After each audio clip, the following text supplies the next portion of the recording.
Okay, get this. A sanctioned nation, a country pretty much cut off from global finance, is now rumored to be sitting on a secret Bitcoin fortune worth $60 billion.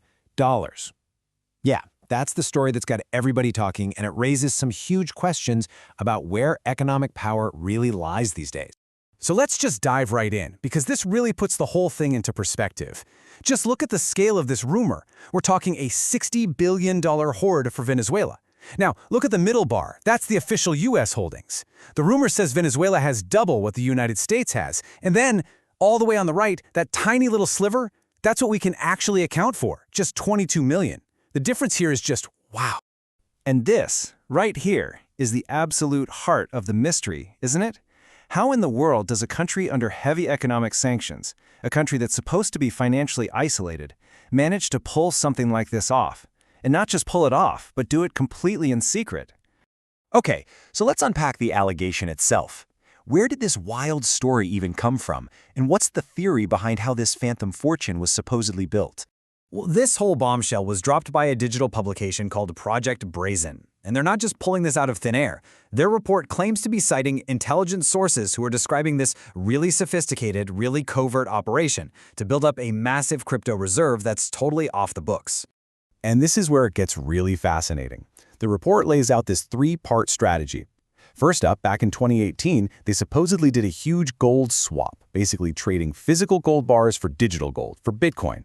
Second, they allegedly started selling their crude oil, but instead of taking dollars, they took Bitcoin directly, completely bypassing the traditional system.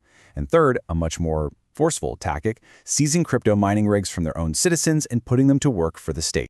So why go through all this cloak and dagger stuff? Well, it all comes down to one word: sanctions.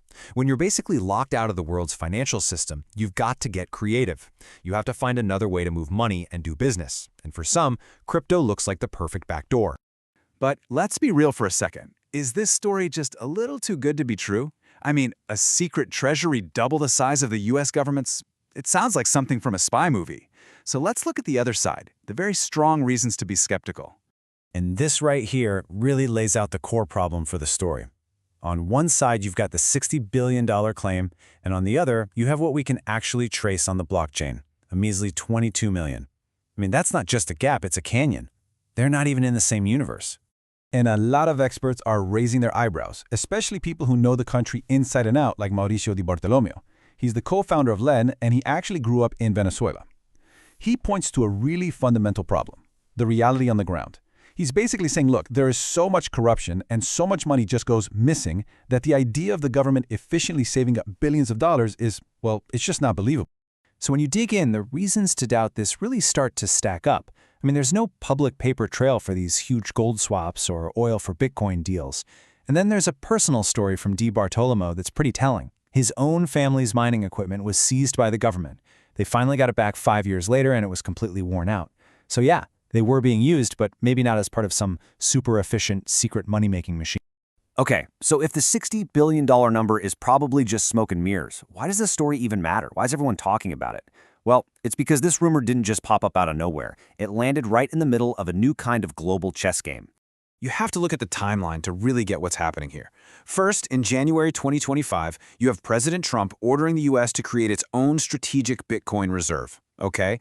Then, a year later, the U.S. asserts what it calls effective control over Venezuela. And almost at the exact same time, boom, this rumor of a $60 billion Bitcoin stash suddenly appears. The timing is just a little too perfect, isn't it? And maybe the biggest piece of the puzzle is this. The entire game changed when the US president himself started calling Bitcoin digital gold and treating it as a strategic national asset. That wasn't just talk. That was a signal to the entire world that crypto is now being played with at the highest levels of national power, right alongside oil and gold. So, after all that, where do we land? We've got this spectacular, unbelievable claim on one side and some very serious, very credible skepticism on the other.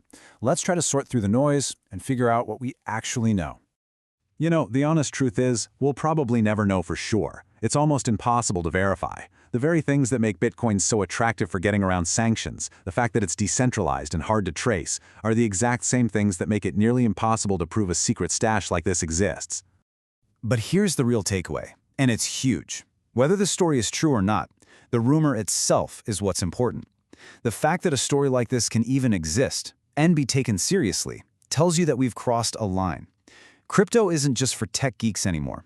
It is now, officially, a tool in the world of global power struggles and economic warfare. It's part of the playbook. So in the end, maybe this $60 billion question isn't really about whether Venezuela has the Bitcoin. Maybe the real question this whole episode forces us to ask is this: real or fake? Have we already entered a new frontier where the power struggles between nations are fought with digital currencies? Something to think about.